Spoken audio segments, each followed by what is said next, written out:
When my HOA President Karen Blackstone called the city health department claiming my backyard hot tub was a public health hazard and unlicensed commercial spa operation, I thought we'd reached peak suburban insanity. Boy, was I wrong. Picture this. 3 city inspectors in hazmat suits, a fire truck, and an ambulance all lined up in my driveway like I was running a meth lab instead of trying to soak my aching construction worker joints after 12-hour shifts. The smell of chlorine from my perfectly maintained hot tub mixed with diesel exhaust from the emergency vehicles as they tried to figure out why they'd been called to shut down a guy's personal relaxation in his own backyard. But here's the thing. What we discovered in Karen's locked pool house 3 weeks later would land her in federal prison, expose a multi-million-dollar insurance fraud scheme, and turn our quiet retirement community into the most satisfying justice story you'll hear all year. Drop a comment. What's the craziest thing your HOA has ever accused you of? Also, where are you watching from? I want to see how far this madness spreads. Let me back up and paint you the picture of how a widowed contractor and his loyal German shepherd accidentally declared war on a criminal mastermind disguised as a community wellness advocate. My name is Robert Bobby Chen, and 2 years ago, I made the classic mistake of thinking a 55-plus community would be the peaceful retirement I deserved. After my wife Linda lost her battle with cancer and left me rattling around our empty 4-bedroom house, I needed somewhere I could heal without constant reminders of everything I'd lost. Desert Springs, active living looked like paradise for the grieving. Modest stucco homes that smelled like sage and desert blooms, perfectly maintained walking trails, and an HOA fee of just $150 a month that promised wellness-focused community living. The realtor assured me that HOA President Karen Blackstone was a former nurse and certified wellness coach who really understood the importance of healthy aging and therapeutic amenities. First red flag. Anyone who describes themselves as a wellness coach is usually code for will make your life a living hell over anything that brings you actual joy. My German Shepherd Bruno is the kind of dog who learned to open medicine bottles during Linda's illness and somehow always knows when I'm having a bad grief day. He's also got that protective instinct where anyone approaching our property gets the full security assessment treatment, complete with intimidating bark that sounds like a diesel engine with attitude problems. For the first 6 months, Karen seemed normal. She'd power walk by in designer athletic wear, wave from behind oversized sunglasses, maybe mention that my desert landscaping was looking a bit free-spirited. Standard wellness community small talk. My elderly neighbor, Mrs. Rodriguez, a retired ICU nurse who'd seen actual medical emergencies, would laugh that American wellness enthusiasts were amateur hour compared to real healthcare professionals. Then summer 2023 happened and Karen got elected HOA president on a platform of community health optimization. Within 30 days, our mailbox started choking on violation notices like a broken pharmacy printer spitting out prescription warnings. My pickup truck parked in my own driveway. Non-conforming vehicle aesthetics disrupting community wellness ambiance. $300 fine. The memorial wind chimes Linda had loved that tinkled softly in the desert breeze. Unapproved noise pollution affecting community meditation practices. $300 fine. The small vegetable garden I'd planted to honor Linda's memory. Unauthorized agricultural activity violating desert aesthetic harmony. $300 fine. I'm talking about a house I'd bought with Linda's life insurance money, working overtime installing commercial HVAC systems until my joints screamed and my hands cramped around wrenches in 115-degree heat, the metallic taste of exhaustion, and the burn of desert dust in my throat. That's what this place cost me emotionally and financially. But the breaking point came via certified mail delivered with that satisfying thunk of the mailman's boots on my concrete porch. Karen's letter, typed on official HOA letterhead that probably cost more than my monthly grief counseling sessions, demanded I immediately cease and desist operating an unlicensed commercial wellness facility that violated community health standards and professional licensing requirements. She was talking about my hot tub. I'd saved for months to buy a therapeutic spa to help with the chronic back pain from 30 years of construction work and the muscle tension that came with grieving my wife. The thing was perfectly installed, properly maintained, and brought me the first moments of peace I'd felt since Linda's funeral. Karen saw it as a declaration of war against her authority as the community's self-appointed wellness guru. I crumpled that letter and slam-dunked it into the kitchen trash where it belonged. This is America, last time I checked. My house, my backyard, my right to soak my arthritic joints in my own therapeutic equipment. That's when Karen showed her true colors. She dug up some ancient county ordinance about unlicensed therapeutic facilities, probably written when hot tubs were considered exotic medical equipment, and filed an official complaint with the health department. She actually claimed my personal spa was an unlicensed commercial operation causing community health risks and unfair business competition. County Health Inspector Williams arrived looking like he'd rather be investigating actual public health threats. The poor guy had to explain with a completely straight face that he'd been dispatched to investigate a commercial spa complaint against a widower's backyard hot tub. The absurdity hung in the air like the smell of ozone before a desert thunderstorm. But here's what I didn't know yet. What none of us knew. That hot tub complaint wasn't about community wellness or licensing concerns. It was cover for something bigger, darker, and worth millions of dollars. Karen Blackstone wasn't just a power-hungry wellness coach. She was a criminal mastermind, and my family had just painted a target on our backs. Karen's declaration of war came exactly 48 hours after Inspector Williams left our community. She called an emergency HOA board meeting with 4 hours' notice, the kind of corporate ambush that would make a hostile takeover specialist proud. I showed up anyway because in my family, we don't back down from bullies, even after losing the woman who taught me that lesson. The community center reeked of patchouli air fresheners and industrial carpet cleaner that burned your sinuses like ammonia. Karen sat at the head table wearing a crisp white blazer that screamed, "I cure people with crystals and overpriced supplements," flanked by 3 nodding sycophants who probably practiced synchronized agreement during their morning yoga sessions. "We're addressing a clear and present danger to our community's wellness ecosystem," she announced, voice dripping with the kind of manufactured authority that makes cult leaders everywhere take notes. She actually said, "wellness ecosystem," about my backyard spa. Within 15 minutes, they'd rammed through the Therapeutic Harmony Resolution, a legal document that gave the HOA power to monitor and regulate any therapeutic or wellness-related equipment in the community. Unlicensed spa equipment meant $200 daily fines. They could even contact utility companies to disconnect non-compliant therapeutic devices. The vote, 4-1.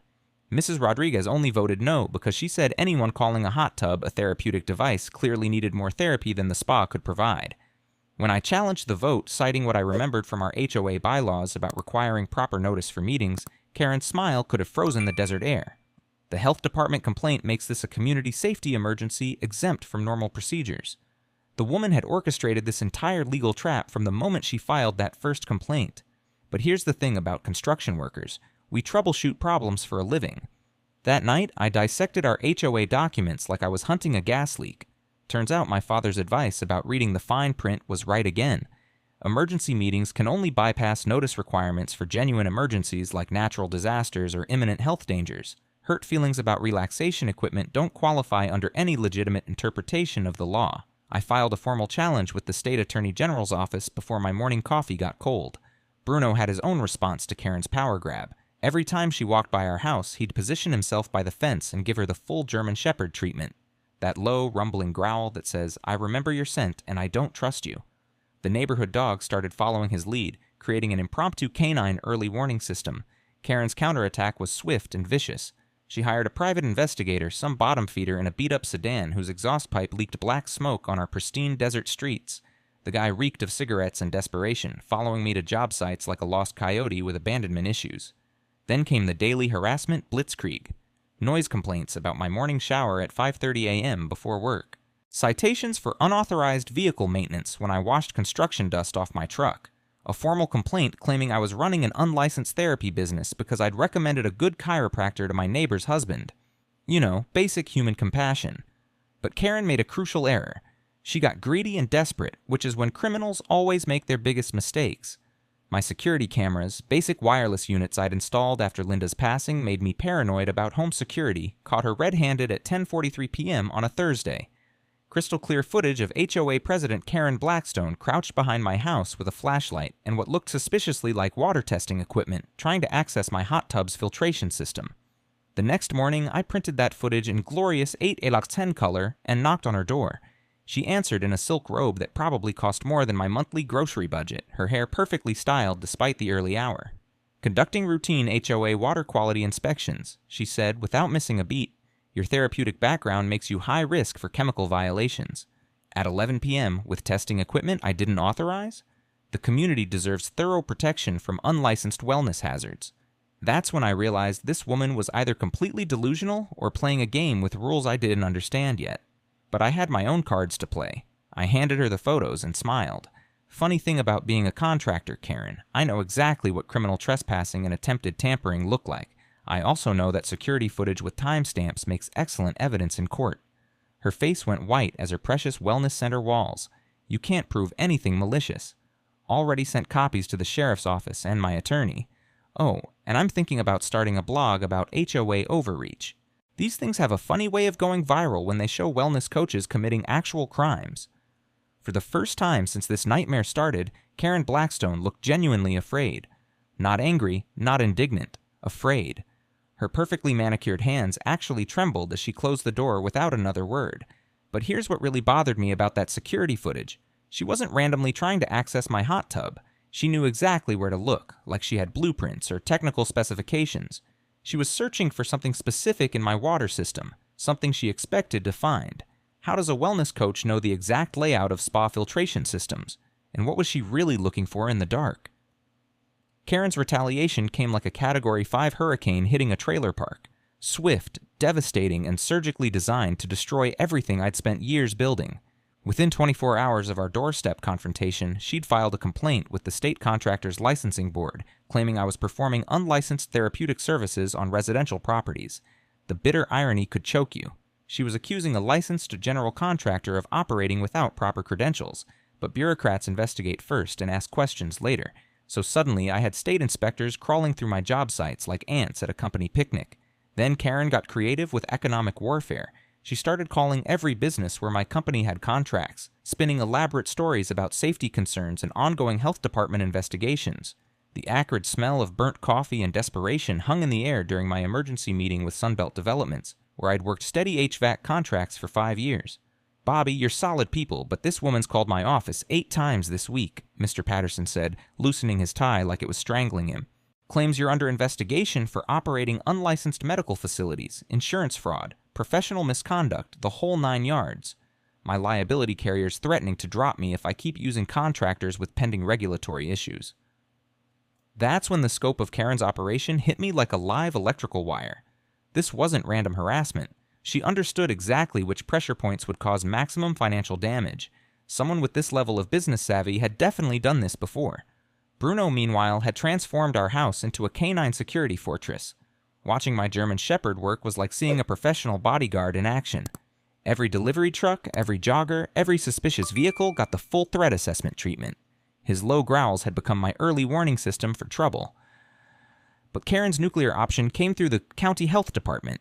She called them claiming I was operating an unlicensed spa facility that posed serious health risks to the community, complete with fabricated reports of neighbors getting mysterious illnesses after visiting my commercial operation. Health Inspector Williams summoned me for an emergency conference with that carefully neutral bureaucrat tone that usually means you're in serious regulatory trouble. I left a job site mid-installation, my hands gripping the steering wheel until my knuckles went bone white. The health department's fluorescent lights buzzed like angry desert insects, and Inspector Williams wore that expression of someone who'd already reached a verdict before hearing evidence. But here's where Karen's plan backfired spectacularly. After I explained the situation and showed Inspector Williams my personal spa maintenance records, her entire demeanor shifted. "Mr. Chen, I live in Cactus Gardens community. Different HOA, same problems. Your hot tub isn't violating any health codes. It's better maintained than most commercial facilities. If anything, this complaint appears to be harassment disguised as public health concern." She leaned forward conspiratorially. "Between us, I'd love to see someone take down these wellness dictators who think they understand health regulations better than actual licensed professionals." That's when I decided to bring in professional reinforcements. I called Maria Santos, Channel 12's investigative reporter, who specialized in consumer protection stories and had won awards for exposing healthcare fraud. Maria had built a career destroying fake wellness gurus and corrupt officials. Exactly what we needed. Maria arrived at our house the next evening in a news van that made Karen's surveillance look like amateur hour. She was sharp as a surgical scalpel with the kind of predatory smile that probably made fraudulent health practitioners check their malpractice insurance. "Bobby, I've been covering wellness fraud for 12 years. This Karen character sounds eerily familiar, like déjà vu familiar. Mind if I dig into her background?" 1 week later, Maria spread her research across my kitchen table like she was planning a military invasion. The pattern she'd uncovered made my contractor's blood run cold. Karen's been HOA president or board member in 3 previous communities over the past decade. Same playbook every time. Systematically target residents with legitimate therapeutic equipment or medical needs using bogus health and safety complaints until they're forced to sell below market value. But here's the kicker that turned this from harassment into criminal conspiracy. In all 3 previous communities, Karen had somehow ended up acquiring exclusive contracts for community wellness services. expensive spa maintenance, water treatment systems, and therapeutic equipment leasing that residents were forced to use instead of their personal equipment. Maria continued, pointing to financial records that told the whole ugly story. She's already established Desert Springs Wellness Solutions as the exclusive therapeutic equipment provider for your community. This isn't community health management, Bobby. This is systematic wellness fraud disguised as HOA enforcement. That night, lying awake listening to the whisper of desert wind through our bedroom windows, everything clicked into place. We weren't annoying residents to Karen. We were obstacles to her monopolistic business plan. The harassment, the technical knowledge, the determination to eliminate personal therapeutic equipment, it was all part of a calculated business scheme. But understanding her fraudulent enterprise meant I could finally fight back strategically. If Karen wanted to play wellness predator, she was about to discover that this union contractor knew how to cause some serious short circuits in her operation. The question keeping me awake, how many other communities had she corrupted, and who else was helping her run this scheme? Karen's desperation reached psychotic levels when she decided to destroy the most precious thing in my life, my relationship with Bruno and the memory of Linda that he represented. The animal control complaint she filed was so vicious, so calculated to cause maximum emotional damage that I knew we were dealing with someone who'd completely lost touch with human decency. Mr. Chen, we've received serious allegations of dangerous animal harboring, the animal control officer announced, standing on my doorstep with that official clipboard that strikes fear into every pet owner's heart. Claims include maintaining an aggressive attack dog, failing to properly restrain a dangerous animal, and allowing threatening behavior toward community members engaged in legitimate wellness activities. The morning air carried the scent of blooming desert sage mixed with the officer's cologne, creating this surreal normalcy while my world threatened to collapse. She spent an hour observing Bruno, my perfectly trained, gentle giant who'd never shown aggression toward anyone except genuine threats. Sir, with respect, this complaint appears to be completely fabricated, the officer finally said, shaking her head in disgust. Your dog is clearly well-trained, properly socialized, and responding appropriately to his territory. Filing false animal control reports is a misdemeanor, and whoever made this complaint should face charges. But Karen wasn't finished trying to destroy my life.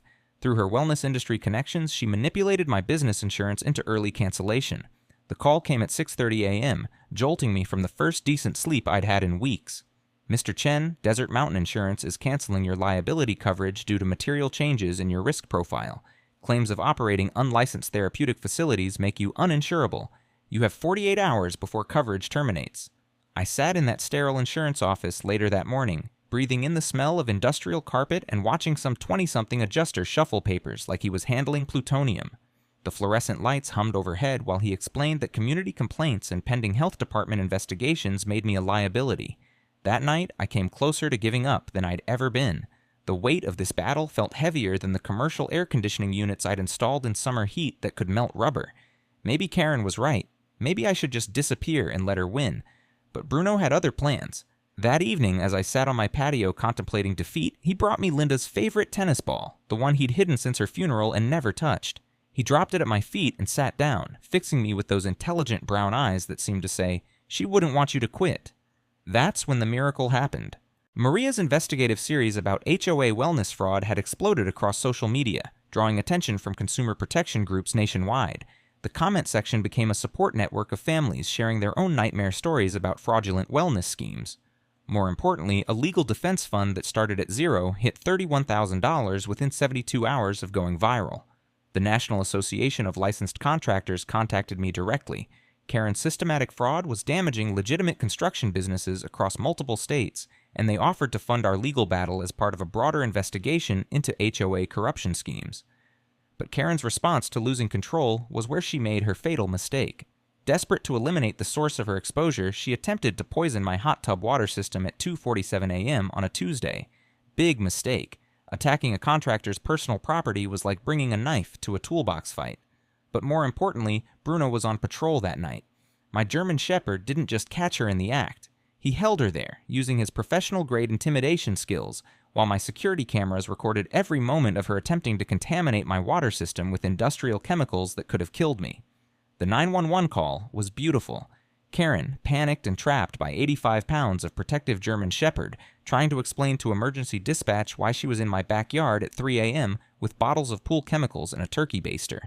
"Dad, you need to hear this," I said to Linda's photo, playing back the audio Bruno's protective intervention had captured.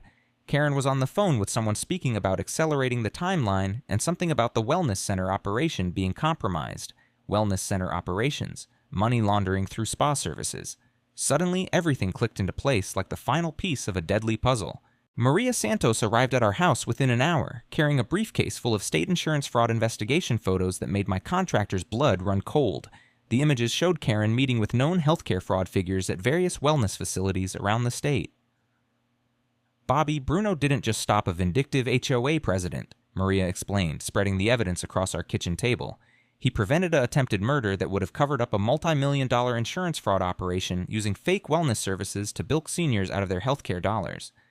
That explained her obsession with eliminating personal therapeutic equipment, her detailed knowledge of spa systems, her desperate attempts to establish monopolistic wellness contracts. She wasn't trying to control our community's health. She was protecting a fraudulent healthcare enterprise that depended on eliminating legitimate therapeutic alternatives. The question that kept me staring at the ceiling that night: if we'd stumbled into a healthcare fraud conspiracy, how many other seniors were being victimized? And what would they do to protect their operation? The full scope of Karen's criminal empire revealed itself through the most mundane discovery imaginable: a Medicare billing statement that Mrs. Rodriguez found while organizing her medical records at 9 p.m. "Bobby, wake up. You need to see this," she whispered, shaking me from the first decent sleep I'd had in weeks. Her paperwork spread across my kitchen table, displaying bogus charges for therapeutic wellness services she'd never received. The billing description was innocuous enough: Desert Springs Wellness Solutions, comprehensive therapeutic spa services. But when Mrs. Rodriguez cross-referenced it with her actual medical appointments, the truth hit us like a sledgehammer to the chest. "Look at this, Bobby," she said, her fingers pointing to charge after charge. "I'm being billed for spa treatments I never got, therapeutic sessions I never attended, wellness consultations that never happened. But according to Medicare, I've been receiving intensive therapeutic spa services 3 times a week for 6 months. Our entire community sat on top of a network of fraudulent healthcare billing schemes. Karen had been using HOA authority to eliminate personal therapeutic equipment so she could force residents into her fraudulent community wellness programs that existed only on paper but generated millions in Medicare fraud. But the wellness center wasn't just billing fraud. Maria Santos's healthcare fraud contacts had been tracking systematic Medicare scams targeting senior communities across 4 states. The fraud was so sophisticated that it appeared to be distributed across hundreds of wellness providers, making it nearly impossible to detect. Until now. "Bobby, this is bigger than we thought," Maria said over the phone, her voice tight with excitement and fear. "The FBI's healthcare fraud task force has been hunting this operation for 3 years. They've traced over $75 million in fraudulent billing to fake wellness services in senior communities, but they could never find the coordination point." The scope was staggering. Karen wasn't just stealing from Medicare, she was operating fake wellness centers that billed for services never provided, therapeutic equipment that didn't exist, and medical consultations that were pure fiction. The HOA violations and equipment elimination campaigns were systematic schemes designed to force residents into fraudulent billing relationships. Every family she'd driven out of previous communities had been living with legitimate therapeutic equipment that threatened to expose her fraudulent billing claims. The harassment campaigns weren't random targeting, they were strategic eliminations of evidence that could prove her wellness services were fake. "She's been planning this for years," Mrs. Rodriguez said, pulling up Medicare billing records that showed a clear pattern. Every community wellness contract she established generated hundreds of thousands in fraudulent billing within months. She needed to eliminate personal equipment to prove residents required her professional services. That's when the final piece fell into place. The insurance industry connections, the systematic healthcare fraud, the desperate attempts to control all therapeutic equipment in the community. Karen wasn't just a corrupt HOA president, she was middle management in a healthcare fraud syndicate, and our community sat on top of their most profitable operation. The fake wellness services hidden behind HOA authority were generating millions in Medicare fraud for organized healthcare criminals. My hot tub hadn't just annoyed a petty wellness coach. It had threatened to expose a healthcare fraud conspiracy worth more money than most hospitals' annual budgets. But now that we knew the truth, the real question became, how do you fight an enemy with unlimited healthcare resources, government billing systems, and absolutely nothing left to lose? The war room we assembled in my kitchen looked like something out of a medical thriller. FBI healthcare fraud photos, Medicare billing records, insurance investigation files, and enough legal documents to choke a horse. The smell of strong coffee mixed with the metallic scent of fear as we planned our counterattack against a healthcare fraud organization. Maria Santos had brought in the heavy artillery. Federal prosecutors from the Medicare Fraud Task Force, state attorney general investigators focusing on senior exploitation, civil rights attorneys targeting discriminatory harassment, and healthcare lawyers concerned about patient exploitation through fake wellness services. "Here's what we're dealing with," said Agent Patricia Morales from the FBI's healthcare fraud unit, spreading billing analysis across my kitchen table. "Conservative estimate puts this operation at stealing $12 to $15 million annually in Medicare funds. The fake wellness network extends across 73 senior communities in 4 states. Mrs. Rodriguez had become our secret weapon in ways I never imagined. The retired ICU nurse had created a comprehensive healthcare fraud documentation package that made federal investigators look like amateurs. Every bogus billing statement, every fake wellness charge, every fraudulent therapeutic service, all cross-referenced with actual medical needs, community demographics, and Medicare billing patterns. The beauty of their system was its distributed nature," Mrs. Rodriguez explained to the assembled team, sounding more like a federal prosecutor than a 74-year-old retiree. "By spreading the fraudulent billing across dozens of communities, individual claims looked normal, but when you map the billing patterns against HOA wellness contracts, the fraud becomes obvious. The legal team had their own arsenal of weapons. Federal healthcare fraud laws applied because Medicare billing affected interstate commerce through government systems. Every dollar Karen had stolen from HOA funds constituted embezzlement under state fiduciary laws. The fake billing exceeded federal wire fraud thresholds. Most satisfying of all, her attempted poisoning carried attempted murder charges. But Agent Morales delivered the strategy that would bring down the entire operation. We're going to let them think they've won while we document everything. Mr. Chen, we need you to appear defeated, maybe even consider moving away. Meanwhile, we'll be monitoring every fraudulent billing claim they submit. The sting operation would be elegant in its simplicity. I'd wear a wire during any wellness consultation meetings Karen requested. My security cameras would capture evidence of continued trespassing and fraud attempts. Most importantly, federal agents would monitor Medicare billing systems to document the full scope of the fraudulent enterprise. Meanwhile, the community mobilization was beautiful to watch. The Desert Springs Residents Coalition had grown to 127 families, each with their own evidence of Karen's systematic healthcare fraud. Mr. Peterson, who'd been billed for therapeutic services while recovering from knee surgery in the hospital, turned out to have been documenting every suspicious Medicare charge for 2 years. I knew something was wrong when they charged Medicare $3,000 for spa therapy sessions during the week I was in intensive care, he said, pulling out meticulously organized medical records and billing statements. But I'm 81 years old and recovering from surgery. Who was going to believe me over a certified wellness professional? The class action lawsuit for Medicare fraud would freeze all wellness center assets until the investigation concluded. More importantly, the healthcare fraud hotline had received over 300 calls from seniors across 4 states reporting similar billing irregularities. Bruno's protective mastery reached new levels as he prepared our security systems. My German Shepherd had developed an early warning network with every dog in the community. Any suspicious activity, any unfamiliar vehicles, any threats to our investigation triggered a neighborhood-wide canine alert system, but his masterpiece was the evidence protection protocol he'd developed. Bruno now escorted Mrs. Rodriguez to her daily Medicare record reviews, positioned himself strategically during Maria's interviews, and maintained constant security during our planning meetings. It was like having a professional security detail with 4 legs and absolute loyalty. The emotional preparation was equally important. Months of harassment had taken their toll on our entire community, and the therapist recommended by the senior advocacy group helped us process the trauma while maintaining focus on justice. These sessions taught us that what we'd endured wasn't just personal harassment. It was systematic psychological warfare designed to break our spirits and eliminate witnesses to healthcare fraud. Resource gathering had exceeded our wildest expectations. The Legal Defense Fund had reached $127,000 from donors nationwide. Pro bono technical support came from major healthcare consulting firms who wanted to study Karen's operation for research purposes. My contractors union provided expert witnesses for the property destruction prosecution. Healthcare attorneys volunteered to handle Medicare fraud violations. But the most powerful weapon in our arsenal was something Karen had never expected: senior solidarity. Every resident she'd targeted, every neighbor she'd defrauded, every community member who'd suffered under her fake wellness regime was now united in bringing her down. The plan was set, the evidence was documented, the legal team was assembled, the federal agents were positioned. Now came the hard part: convincing a desperate healthcare fraud organization that we were defeated while secretly recording every crime they committed trying to finish us off. Game time. Karen's desperation reached full-blown panic mode when she discovered the federal investigation through what we later learned was a corrupt Medicare billing official on her payroll. Her response was swift, vicious, and exactly the kind of criminal behavior we needed her to commit on camera. The frame-up attempt was so clumsy it would have been funny if it wasn't trying to destroy my life. At 4:23 a.m. on a Wednesday, someone broke into my work truck parked in our driveway and planted evidence that would make a healthcare fraud investigator salivate.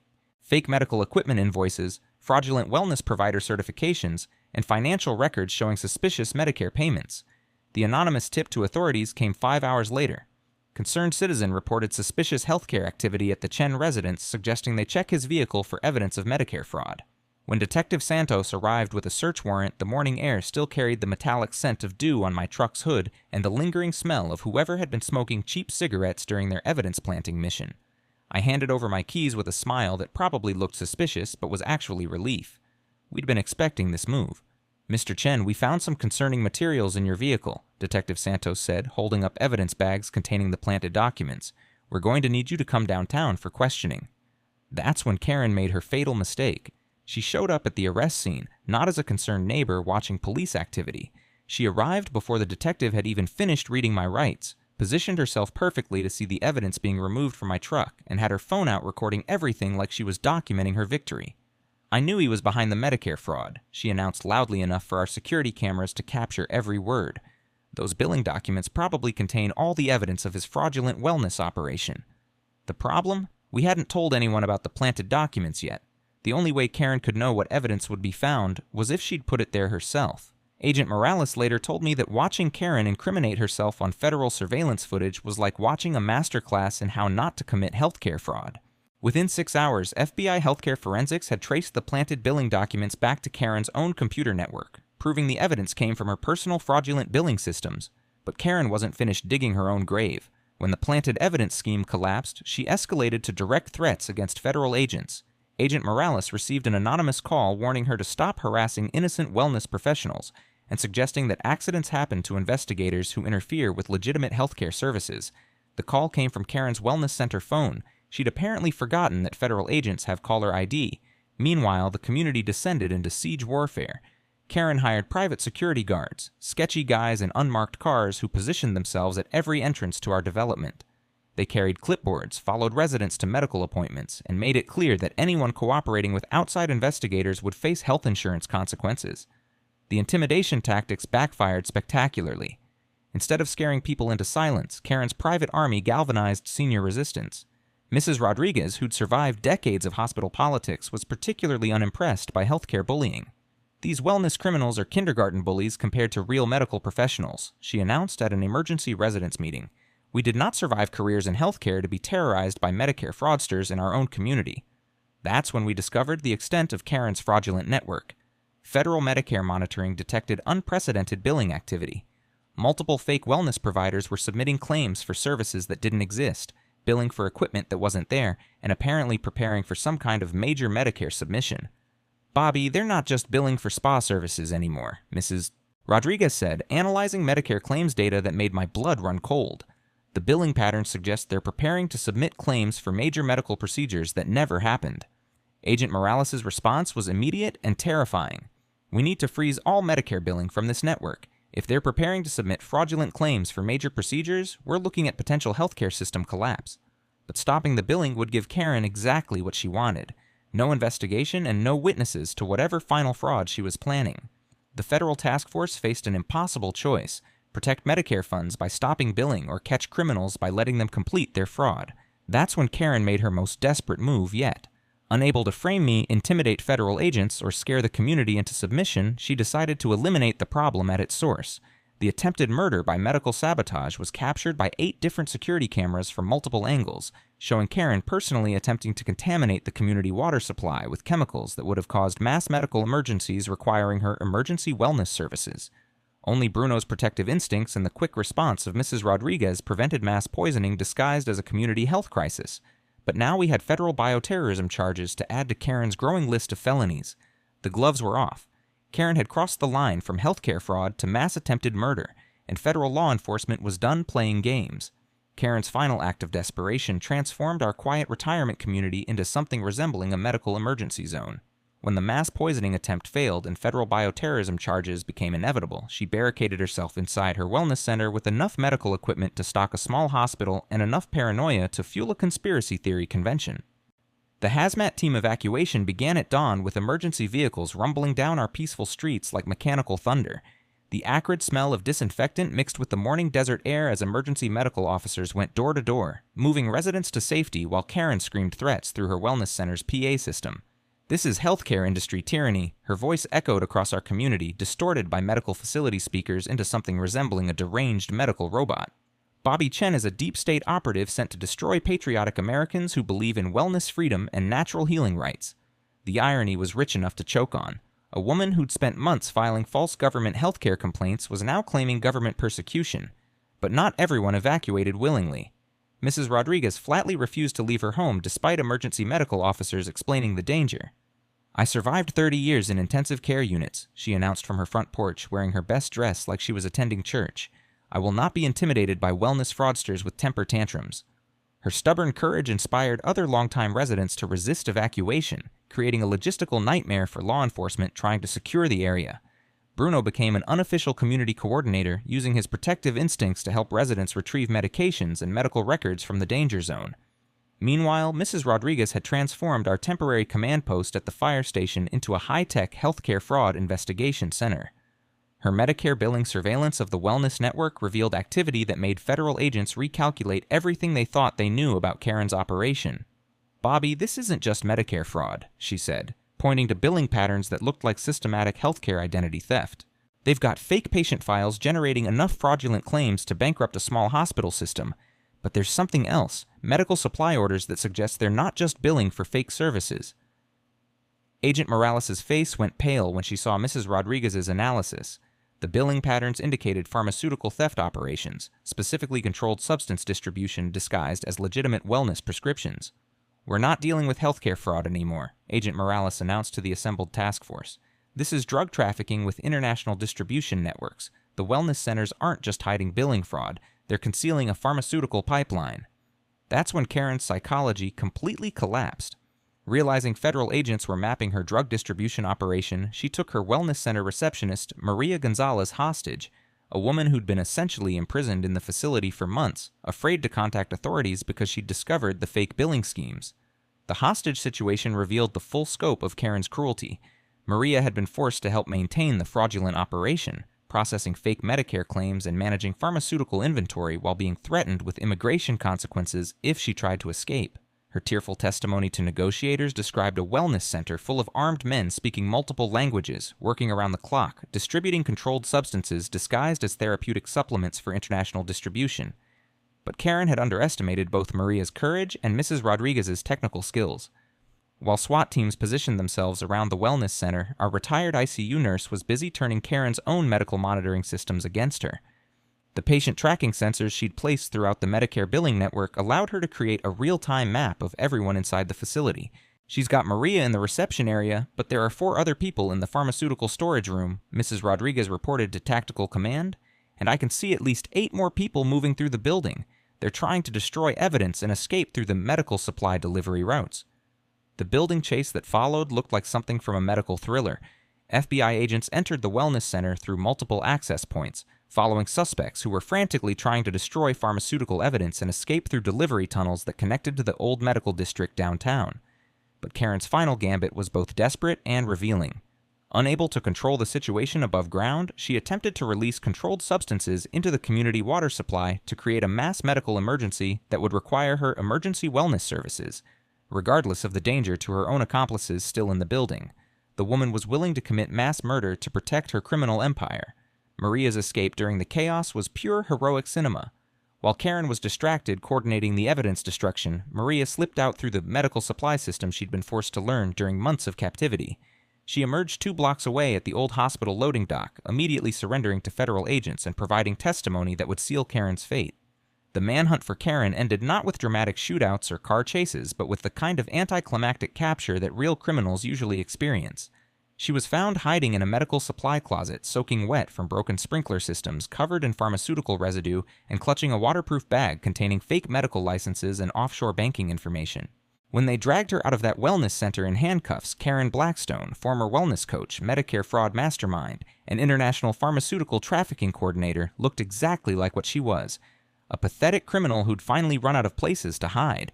The only question remaining was how many other communities across the country were hiding similar operations under their perfectly maintained wellness facilities. The perp walk that ended Karen Blackstone's criminal empire happened at rush hour in the downtown medical district, with hundreds of healthcare workers pulling out their phones to record the most satisfying arrest footage in local news history. She emerged from the wellness center looking like she'd been dragged through a pharmaceutical lab, which technically she had. Her designer wellness outfit was torn and stained with medical chemicals that reeked like a combination of hospital disinfectant and industrial solvents. Her perfectly styled hair hung in wet strings around a face twisted with rage and disbelief. "This is illegal medical persecution," she screamed as federal agents hauled her up the medical center stairs into the late afternoon sunlight. "I am a respected wellness professional being railroaded by deep state operatives and Medicare conspirators." The crowd of healthcare workers formed an impromptu audience, their smartphones capturing every moment as Agent Morales began reading the charges. The list was so long it sounded like a medical crime textbook come to life. "Karen Blackstone, you're under arrest for healthcare fraud, conspiracy to distribute controlled substances, Medicare fraud, money laundering, kidnapping, attempted bioterrorism, filing false medical reports, pharmaceutical theft, patient exploitation, tax evasion, and violation of federal drug trafficking laws." I stood in that crowd watching justice finally catch up to the woman who terrorized our community for months. The smell of medical facility air fresheners mixed with the metallic scent of hospital ventilation as dozens of news cameras rolled. Maria Santos was there with her Channel 12 crew, but so were reporters from every major network who'd been following the story of HOA wellness abuse that uncovered international pharmaceutical crime. "Bobby," Maria called out, pushing through the crowd. "Any comment on Karen's arrest?" This was my moment, the mic drop line I'd been rehearsing in my head for weeks. I looked straight into the cameras, then at Karen, who was still ranting about healthcare conspiracies while federal agents stuffed her into an unmarked medical transport vehicle. All I did was install a hot tub in my backyard to help with chronic pain from 30 years of construction work. Turns out we actually needed pain management professionals because our HOA president was running a multi-million-dollar pharmaceutical trafficking operation through fake wellness services. Funny how these things work out. The crowd erupted in applause and laughter. Karen's final scream of rage was cut off as the vehicle door slammed shut, ending her reign of wellness terror forever. But the real satisfaction came from watching the community of Desert Springs residents who'd gathered to witness her downfall. Mrs. Rodriguez stood with Maria Gonzalez, having provided the courage that helped expose the entire operation. Mr. Peterson clutched a folder of Medicare records that would help prosecutors trace every stolen healthcare dollar. Bruno sat beside me, protective and alert, looking proud, but exhausted. The dog who'd started this whole thing by protecting our property had ended up helping federal agents dismantle an international pharmaceutical conspiracy. "Bobby," Mrs. Rodriguez said quietly as the news crews moved in for interviews. "Think we can get back to normal wellness problems now? Like arguing about pool temperatures and spa maintenance schedules." Agent Morales approached us through the crowd, carrying a briefcase full of evidence that would keep federal prosecutors busy for years. Her smile was the kind that comes from knowing you've taken down genuinely bad people who were hurting innocent seniors. "Mr. Chen, we've arrested 31 people in connection with this operation across 5 states. The pharmaceutical trafficking equipment alone was distributing approximately $12 million in controlled substances annually. The Medicare fraud operation was generating another $25 million in stolen healthcare funds for organized crime syndicates." The numbers were staggering, but what hit me harder was thinking about all the seniors Karen had victimized to protect this criminal empire. How many elderly residents had given up fighting wellness fraud because they couldn't afford legal battles? How many retirees had paid for fake medical services rather than face her systematic intimidation? "What happens to the people she victimized?" I asked. "Complete restitution from seized assets. Plus, we're working with senior advocacy groups to provide healthcare support services. The Justice Department is also launching a national task force to investigate similar operations in other wellness-controlled communities." Maria Gonzalez, the receptionist who'd been essentially enslaved in Karen's operation, stood nearby giving testimony to immigration attorneys who were fast-tracking her asylum application. Her courage in escaping and providing evidence had been crucial to the successful prosecution.